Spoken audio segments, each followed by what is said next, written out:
debuts, do you, what's your night? Obviously you work on the show for so hard, for so long, so much work going into it. It's like throwing a grenade. You wait to hear the response, and the response has been amazing. How does it feel to have a successful show? It's so hard to get a show on TV. But how do you feel right now? It feels incredible, and to back up to what you were saying about that first night, it's scary as hell, man, and especially for this project, for me, it's kind of been 10 years in the works, and so to be dreaming about something for 10 years, and finally to get it there, and then to premiere, it's incredibly, exhilarating, and at the same time, it's just frightening and humbling, and even in the initial success, I mean, I'm sitting here with a grand total of 2 episodes having aired, and I love that a ton of people have checked it out. It's cool, but it's not like the pit in my stomach goes away and I'm like, okay, now it's all good, because there's always next week, and then there's always the back half of the season and next. So I'm trying to both feel incredibly satisfied and vindicated that people responded to it, and yet at the same time I feel a little bit the weight of the world on my shoulders, because now I've got millions of people taking this ride with me, and I feel an obligation to deliver, and so that freaks you out a little bit.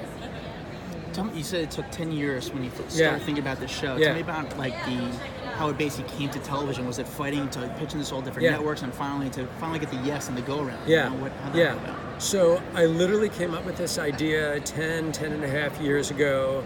I was an out-of-work procedural writer, because I worked mostly on lawyer shows and cop shows, and I also worked mostly in a lighter tone, like the 1-hour dramedy. And so I had this crazy idea, which was outside of my wheelhouse, no matter how you sliced my wheelhouse. And I took it around and I pitched it, and nobody bit, and so I just put it on the shelf like you do. And moved on with my life, and worked on other shows, created some short-lived things, worked on other people's shows. And then, 6 years later, Malaysian Airlines happened, and so that mystifying tragedy all of a sudden, made my pie-in-the-sky idea seem not so pie-in-the-sky anymore, because something like it had happened out there in the world. And so kind of a year after that settled in for all of us, I started thinking, well, maybe there's a second act for my idea, and I was in the middle of producing another show at the time, and so I finished that up, and then 2 years ago, I went into the good people at Warner Brothers, where I've been based recently, and said, hey guys, I know this isn't cool to pitch you an old idea, because usually that's not cool. Usually nobody wants to hear about your old ideas. It's all about the new idea.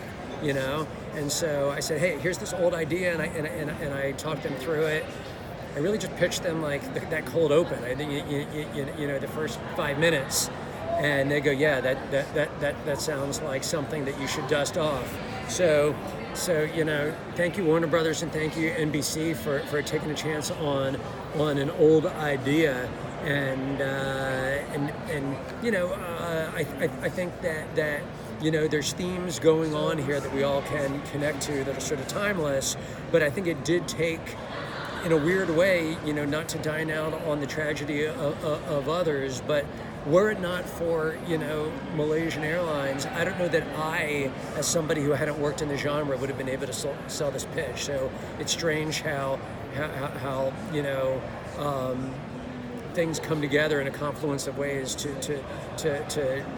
bring an idea to life. Can you talk a little bit about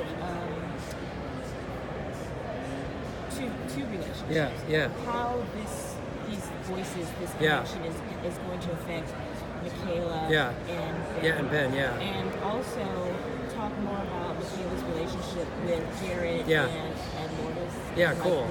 What that emotional triangle is going to... So in the pilot episode, we see that Ben and Michaela are experiencing these mystifying voices. At least initially, it manifests, forgive me, in the form of voices, and it obviously leads them down a path to help people in an unexpected way. And by the end of the pilot episode, it's implied that others are experiencing the same thing that they are, and not just in voices, but we kind of glimpse at the end of that pilot episode of vision. That Michaela has that flash of the plane in her head. And so now, at least by the end of that first episode, we see that it's both mystifying voices and visions. And then in episode 2, there was a musical kind of thing going on that brought two disparate lives, together. So the voices will continue, the visions will continue, and they'll continue in surprising ways. And one of the kind of fun and mystifying things that we will roll out in series is to see how these kind of mystifying voices and visions, the characters start to refer to them as callings in this next episode that's going to be on Monday night. How these callings are kind of bonding people in unexpected ways, and that's kind of one of the themes of series, intertwining lives being brought together. And so it starts in the pilot with Ben and Michaela, who are siblings, but they're very different, and yet they're brought together. And then in episode 2, Ben and this guy Rad, who don't know each other, they were just two strangers on an airplane, but they're brought together in a way that leads to an unexpected result. It kind of, is filling a gap for both of them in unexpected ways. Sometimes quite real and practical, other times more esoteric and thematic. And we're going to continue to see how these intertwining lives are brought together, and that'll happen again in the upcoming batch of episodes. But also, these callings create complications in the emotional lives of our characters. So you asked me about Michaela and Jared, right? So Michaela and Jared was her near fiance. They were on the verge of being engaged, and then everything happened. Now Michaela is experiencing these callings. She works with Jared. She doesn't want to tell him the truth for reasons that we kind of explicate in series that I won't bog our conversation down with right now, but she has reason to believe that she shouldn't tell Jared about what's going on. Similarly, Ben has reason to believe that he shouldn't tell his wife, Grace, what's going on.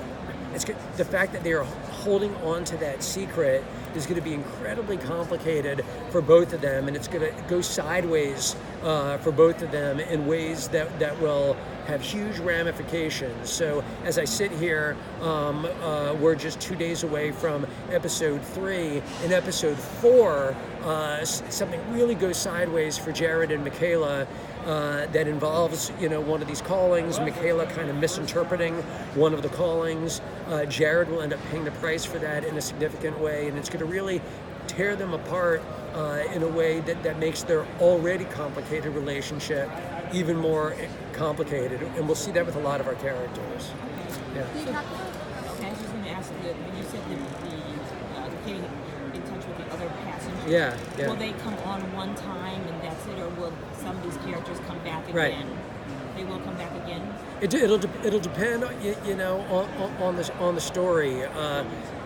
There's 191 passengers on this airplane, and it's my intention that over series we'll get to know many of them.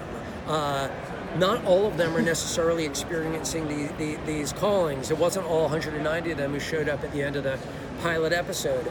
But that's not to say that only 20 of them who showed up are experiencing the callings. As we saw at the very end of the pilot, Cal, Ben and Grace's son, his eyes popped open right as the plane exploded. So, and then in episode 2, he drew this drawing with this kind of mystifying shadow figure that seems to have kind of manifested, again, forgive me, in a spooky way. So it seems that Cal is on this journey, even though he didn't show up, at the airplane at the end. So we're going to get to know lots of these passengers. Sometimes it'll be a one-off, sometimes it'll be an arc, sometimes they'll become part of the fabric of the show. And are we going to continue to also see more of kind of what the voices are doing, and how is it also going to continue being used for good? And are we going to see more of that, like with when they found the kidnapped people? Are we going to continue to see more things? Right. So what we're going to come to discover is that these callings and what they lead our characters to do often lead to a good result until they don't, and that's going to kind of fuel this ongoing debate that exists between Ben and Michaela. Ben is a skeptic. Michaela is more of a believer, or at least a lapsed believer, but who's starting to believe again. And we're going to keep everyone on their toes by seeing a mix of good and bad results. And as I kind of indicated earlier in our conversation, we'll see things start to go sideways in episode 4, again in episode 6, and every time something goes wrong, Ben is going to believe that's reason enough for these visions and voices to be doubted. Who knows where they're coming from? Is there a puppet master behind all of this, leading them down a path, giving them enough good results so that it will kind of fall into line, only for something terrible to happen, when they least expect it? And so that is going to keep them on their toes and keep them very circumspect every time a new calling happens. The last thing that I want these characters to do is to just kind of, and Ben, this will be kind of Ben's point of view, the last thing that he will want everybody to do is to fall into a complacency where they believe that they can just kind of blindly follow where they're being led, because when they least expect it, it could lead to something really negative with terrible consequences. And so we're going to start to see that dynamic more and more. One last thing, J.R. Ramirez. Anything you could tell us interesting that nobody knows about J.R. Ramirez? Wow, that's cool. What can I tell you about J.R. Ramirez? I don't know if people know that J.R. Ramirez speaks English as a second language. You wouldn't think that, because there's no accent when you listen to him speak English.